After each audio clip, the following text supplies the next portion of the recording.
Hello viewers, কেমন আছেন সবাই?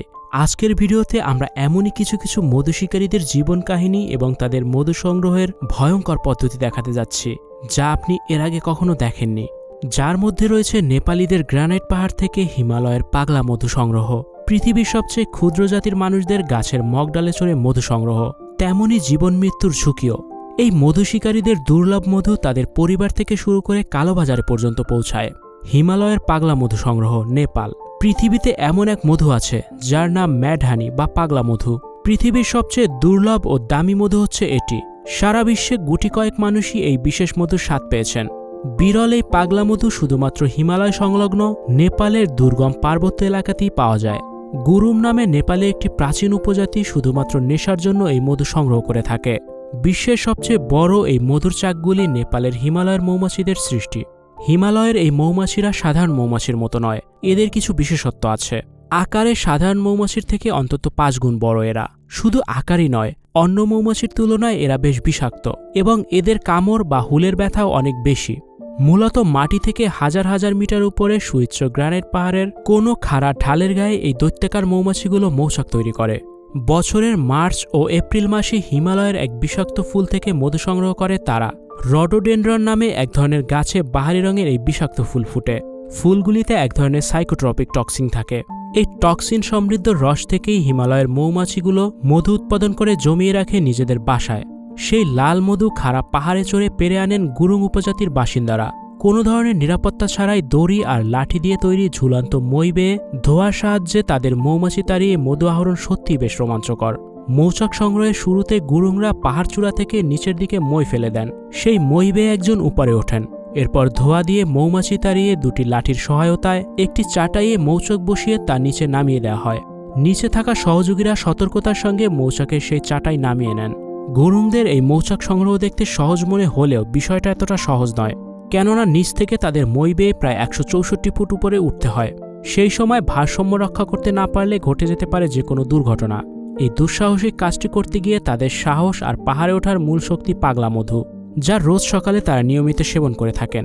পাগলা মধুরই আরেকটি নাম মধু। বলা হয়ে থাকে মাদকের চেয়েও বেশি নেশা রয়েছে এই মধুতে। এটি ছাড়াও শত শত বছর ধরে এই মধুকে গুরাং সম্প্রদায়ের লোকেরা কাশির ঔষধ এবং অ্যান্টিসেপটিক হিসেবেও ব্যবহার করে আসছে।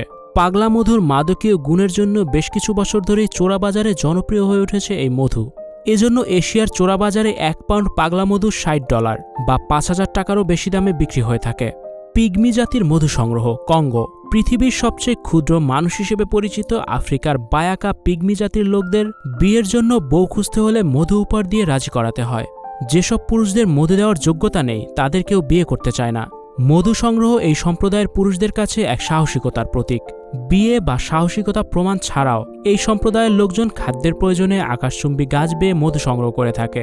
বেঁচে থাকার তাগিদে কোনো প্রকার নিরাপত্তা ব্যবস্থা ছাড়াই 40 মিটার উঁচু গাছের মগডালে চড়ে মধু শিকারে দক্ষ তারা। সচরাচর বর্ষাকাল অর্থাৎ আগস্ট এবং সেপ্টেম্বর মাসেই তাদের এই মধু সংগ্রহ করতে দেখা যায়। জীবনের ঝুঁকি নিয়ে তাদের এই মধু সংগ্রহের পদ্ধতিটি বেশ চমক। গাছে ওঠার আগে তারা গাছের ডালপালা ও পাতায় আগুন দিয়ে ধোয়ার কুণ্ডুলি তৈরি করে। এরপর গাছে ওঠার জন্য শক্ত লতা দিয়ে এক ধরনের বন্ধনী তৈরি করে, যা গাছের সাথে রিংয়ের মতো করে যুক্ত করে তা বেয়ে বেয়ে গাছে ওঠে। গাছে ওঠার সময় পা রাখার সুবিধার্থে এ সময় কুঠার দিয়ে গাছের গায়ে আঘাত করে ক্ষত তৈরি করে নেয় তারা। সেই ক্ষত বরাবর পা রেখে রেখে একদম গাছের চূড়ায় উঠে যায়। চূড়ায় ওঠার পর তাদের গাছের ভেতরে গর্ত খুঁজে বের করতে হয়, যেখানে মৌমাছিরা মধুর চাক জমিয়ে রাখে। তবে সবসময় যে গাছের চূড়ায় মৌমাছির চাক পাওয়া যায় তা কিন্তু নয়। কখনো কখনো বিশাল আকারের গাছ বেয়ে উপরে ওঠার পর কোনো মধুর চাক না পেয়েই আবার নিচে নেমে আসতে হয়। আর মধুর চাক পাওয়া গেলে তা সযত্নে গর্ত থেকে বের করে আনা হয়। এ সময় ধোয়ার কুণ্ডুলি থাকলেও খোলা শরীরে মৌমাছির কামড় খেতে হয়। গর্ত থেকে বের করা চাক নামানোর জন্য শক্ত লতার তৈরি ঝুড়ির সাহায্যে নিতে হয় তাদের। মধু হাতে পাওয়ার পর বায়াকারা নিজ পরিবারের সদস্যরা মিলে সেই মধুর স্বাদ আহরণ করে। এভাবে প্রতিদিন তারা কয়েকটি মধুর চাক গাছে চড়ে সংগ্রহ করতে পারে। সুন্দরবনের মধু সংগ্রহ, বাংলাদেশ। বলা হয়ে থাকে সুন্দরবনে মধু খোঁজা আর বাঘ খোঁজা সমান কথা, কারণ এই বনের সবচেয়ে বড় আতঙ্ক হল মামা। এই মামা হচ্ছে বাঘ। স্থানীয়রা রয়্যাল বেঙ্গল টাইগারকে মামা বলেই ডাকে। প্রতি মৌসুমেই মধু সংগ্রহ করতে গিয়ে কম বেশি 10 থেকে 12 জনকে শিকার হতে হয় বাঘের হাতে। গহীন জঙ্গলে একদিকে এই বাঘের ভয়, অন্যদিকে জলদস্যুদের ভয়, আর মৌমাছির কামড় তো রয়েছে। সুন্দরবনের বিশাল জঙ্গলের গহীনে মৌচাকে মধু জমায় মৌমাছিরা। বনে জঙ্গলে ঘুরে সেই মধু খুঁজে বের করেন একদল লোক, যারা মৌয়াল নামে পরিচিত। এরপর যাত্রা শুরুতে মৌয়ালরা সৃষ্টিকর্তার আশীর্বাদ চেয়ে পরিবার পরিজনদের কাছ থেকে শুভকামনা নিয়ে ছোট্ট একটি নৌকা করে চলে যান গভীর বনে। এরপর বনের কিনারে নৌকা রেখে চাকের সন্ধানে জঙ্গলে ঢুকেন। সাধারণত 5 থেকে 13 জন মৌয়াল থাকেন এক একটি দলে।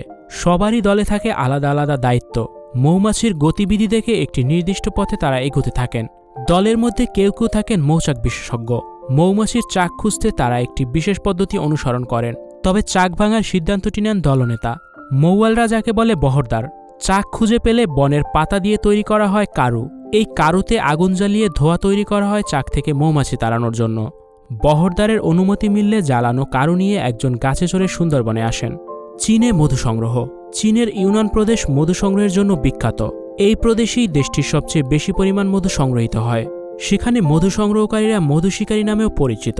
অঞ্চলটিতে পাহাড়ের সংখ্যা বেশি হওয়ায় মৌচাকের একটি বড় অংশই পাহাড়ের বিভিন্ন খাঁজে হয়।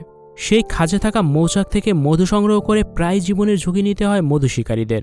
তবে পাহাড়ের খাঁজে এই মৌচাকগুলি প্রাকৃতিকভাবে হয় না। সেখানকার গ্রামবাসীরা বাণিজ্যিকভাবে পাহাড়ে এই মধু চাষ করে। হ্যাঁ ভিউয়ার্স, শুনতে অবাক লাগলেও সত্যি যে উন্নত মানের মধুর জন্য খামারে মৌ চাষ করার বদলে পাহাড়ে বিভিন্ন অংশে কৃত্রিম চাক তৈরি করেন তারা।